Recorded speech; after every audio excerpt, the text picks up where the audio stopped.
Hey guys, how's it going? Michael Troy here, and today we're looking at Giant Size Fantastic Four by John Byrne.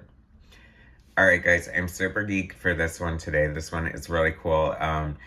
This needs a little bit of a setup. So there was a publication called Amazing Heroes in the 80s, and they published 30 pages of John Byrne pencils, which were a tryout he did for Marvel Comics in the 70s before he broke, and or I don't know if he was already at Charlton or what, but before he started working for Marvel, they were looking for artists who could draw in a Jack Kirby like style, because back then they had what they call like the Marvel house style. I'm sure they've had it throughout the years, but obviously there's a lot of diverse artists in different periods of art. Marvel was kind of known as the pop art kind of comic book company in the 60s. And so John Byrne put together, when most people are breaking into the comic book industry, the standard for when I tried for years was to submit 3 to 5 pages of sequential art. And so basically, John Byrne put together this 30-page story. It's like a complete story tryout in the style of Jack Kirby for Fantastic Four. So, Amazing Heroes, the publication published the pencils, and so, they've never been actually used as canon or whatever for Marvel. So, John Byrne has a forum called Byrne Robotics, and apparently it was something else before that. But Matt Hawes, who basically put this project together, was part of this contest that he suggested to do like a fan fiction, sort of finish the story, and basically they kind of turned it into a contest. I think some of the other entries are here in the back, but this is Matt's version. It's co-scripted with Mike O'Brien, but Matt Hawes basically did everything. So this is a new cover that he created for this project, because Byrne did not have a cover. And so he inked, co-scripted, colored, and although he did not credit himself, I'm guessing he lettered this as well. I run, sometimes when you're doing everything on the book, you don't want to look like, I don't know, like you're not bragging, but I don't know, it's so many credits. Like, do you really need to give yourself credit for anything? So I kind of get it. Or maybe I don't think there's an uncredited letter, so I'm sure Matt did that. And he did a great job. I have to point out, like, right away that, like, he got the trade dress just looking, like, totally on point. This looks like a completely legit, like, what do you call it? Marvel comic book. So, he basically just put this together for himself. This is super high quality. There's only a few copies. I was fortunate enough to have him send me one so I could do this review. So, I mean, this is really cool. I feel really honored. This is super high quality. This cover is like super thick stock with a major high gloss finish. But it looks fantastic. I mean, this is his pencils and inks on the covers, and I like Matt's style. I think he's a talented artist. I'm sort of getting like the flavor of John Byrne, but it doesn't look like he's trying to copy him per se. By the way, I want to plug him. You should check out his YouTube channel. I'll put a link to it in here. And also, he's an online comic seller, comicsunlimited.biz. Oh, and while I'm pimping, make sure you subscribe to my channel and hit like if you like comic-related stuff from this sort of 60s, 70s, 80s, 90s era. That's my jam. And also make sure you check out Matt Hawes, Hawes. So we're just gonna dive right in, I guess. I really like the script. There's so much flavor of like, they're definitely like trying to capture the essence of the time, and it just works on so many levels. The inks look fantastic. We've got the Kirby crackle in the background. And this is a great, version of John Byrne doing Jack Kirby. And so I'm imagining I'm not, I don't want to put myself in Matt's brain, but I'm sure that he was definitely going for maybe a Joe Sinnott kind of ink look because, uh, that's who would have been inking Kirby on Fantastic Four. And it just looks great. I mean, I don't know if there was any kind of guideline or if they just had to script this blindly, but the story is really cohesive. I mean, if Byrne did not get a job from this, it's a miracle because for an amateur tryout, like this is like one of the most amazing things I've ever seen in my entire life. He's just doing everything that an artist's supposed to do in um, a comic book tryout. You can follow the story without the words. Like it's very clear. The storytelling is very clear. He's leaving room for panels, and that's an important thing that a lot of comic book artists screw up on, is they don't leave enough room for the actual words in the panel. Medusa looking great here. It's funny because it's hard to compare, or it's hard to judge this properly as like early Byrne because he's trying to be Kirby, and it's a great Kirby impersonation. I would definitely like to see how he would have drawn it in his own style. Maybe that's another project he could work on, since he's doing fan fiction now. Which, by the way, if I haven't said, this is complete fan fiction. This is not for sale. Matt isn't like selling these for profit or anything. It's complete fan fiction. I love this because part of the thing that gave me such joy of reading this whole thing is that I guess hindsight's 2020, they say. So looking back, there's a lot of Byrneisms. I hate the word trope because I don't want to, like, I don't know if that has a negative connotation or not, but I guess for lack of a better word, there are certain Byrne tropes going on here. And the other good thing that the scripters did, Matt and who's the other guy, and Mike O'Brien, is there's a lot of almost meta, like Easter eggs. There's certain homages and nods to Byrne's future work in here that are really cool. So I'd like to point out that this is the beginning of Byrne's women under glass syndrome, because he had like Aurora and Alpha Flight in that glass tube, and then he had Wanda in that glass tube in Avengers West Coast, or West Coast Avengers as it became on his run. So I mean, see what I mean about leaving room for the captions and stuff. The storytelling is great. The thing that I'm loving about this, because I haven't read Fantastic Four in so long, because God knows what's going on with it in actual publication time. This is a great Kirby riff here. Just great. The line work is just undeniably, Kirby influence. The technology is great. Here comes a splash page. Now this is looking a little more Bernie. Not to be confused with Bernie Sanders, right? Or Bernie Wrightson for that matter. But this is looking a little more John Byrne to me, in that she's looking kind of sexy. And I don't know, I feel like Jack Kirby's women are prettier than I used to think they were, but sexy's kind of pushing it for, because like this is the other thing, and this is why I don't think young artists should ever it's okay to homage an artist, but don't ever try to copy them directly, because these are copying things that are going against Byrne's type. Byrne would obviously develop a style where his bodies were less bulky and less blocky and more lithe, and that applies to George Perez's work. Like, if you look at his early work on the Titans compared to, like, where I jumped on board number 30, like, their bodies were more slender and teenager-like.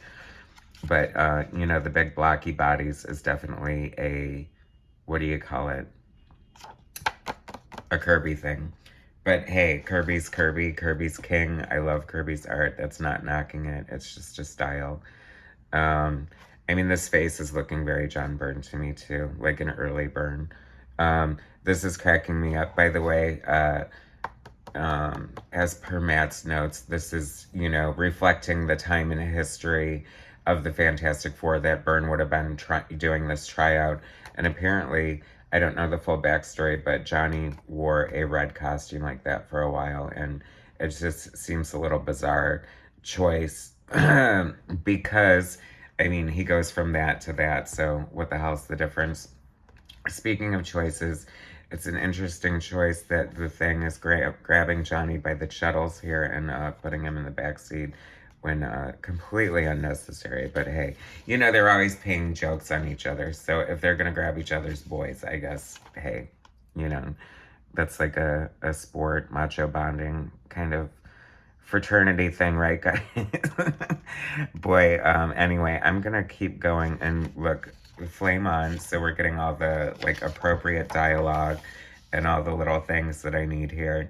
I really love this splash page. I feel like, even though it's a little wonky in some ways, because I think, you know, Byrne's a little green here, um, it's just pretty damn impressive, let's face it. I mean, you're drawing this full-on ship, and I love the Human Torch just like coming out of the back seat and then flying in front of it, so he's in front of the camera like that. And props to Byrne, but some people give Byrne a hard time for not including backgrounds, and I think that might be at a time like when he's doing 2.5 books a month or something.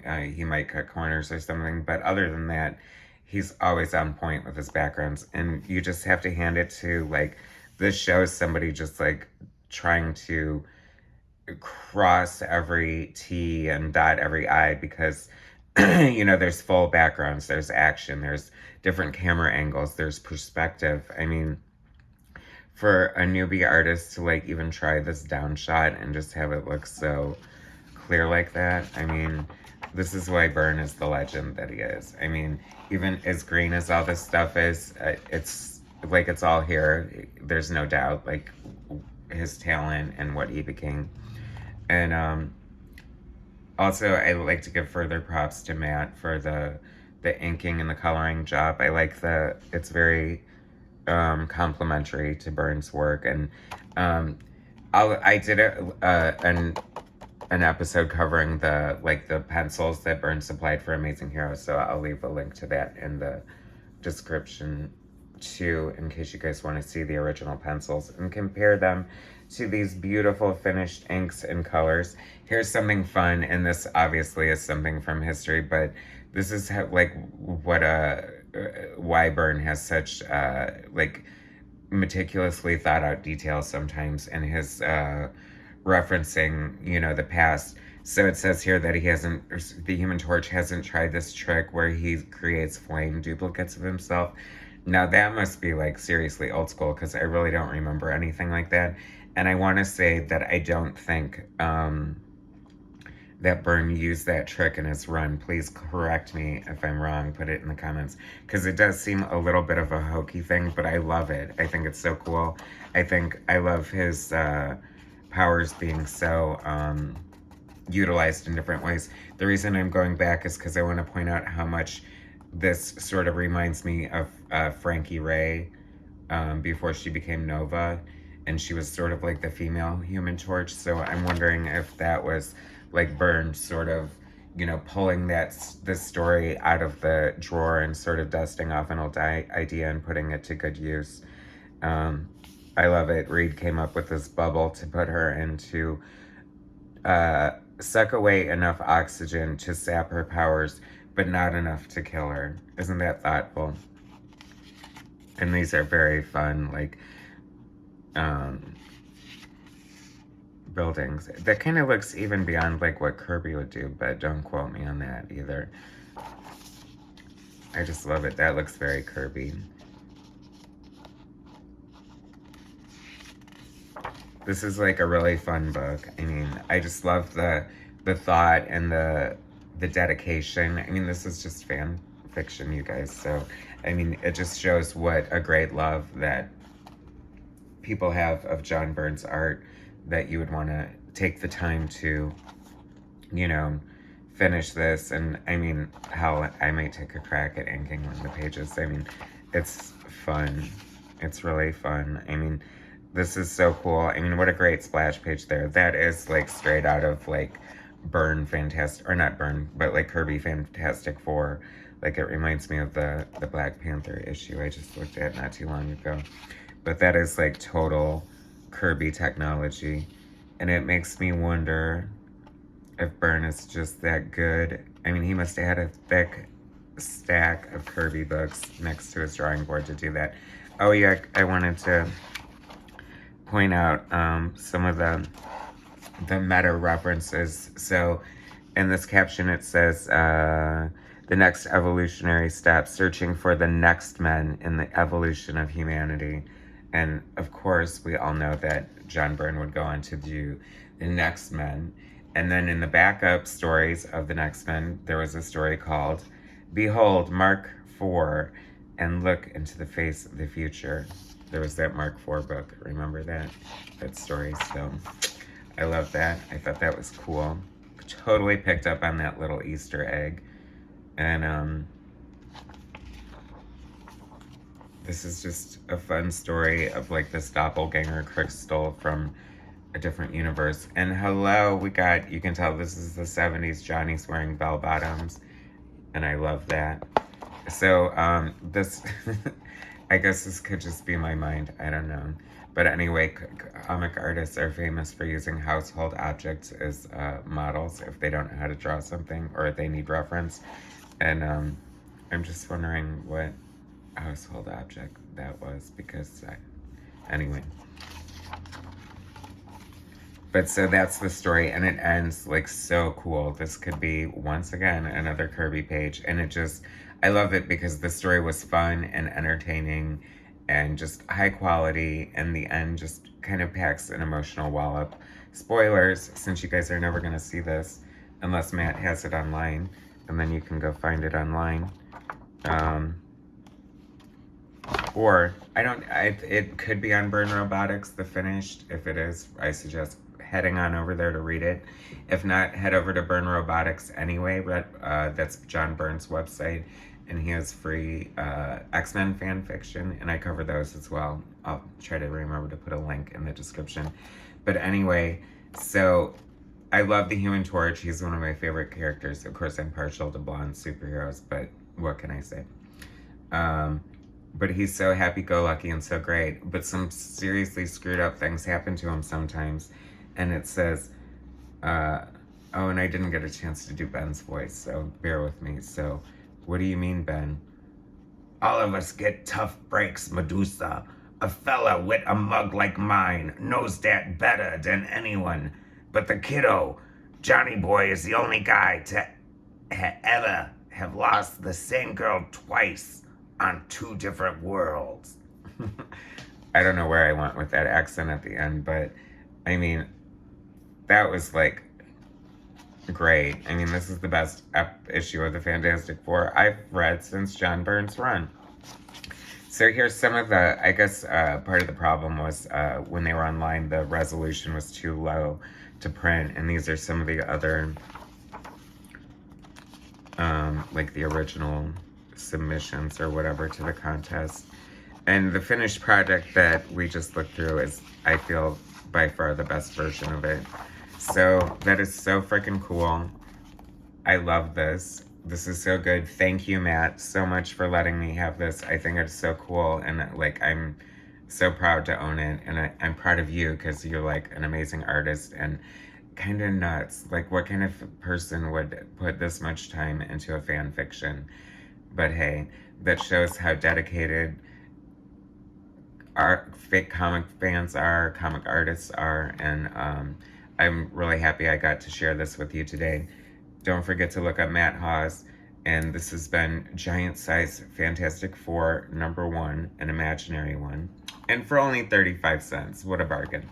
So please subscribe to my channel, hit like, and I'll bring you some more content later. All right, thanks guys.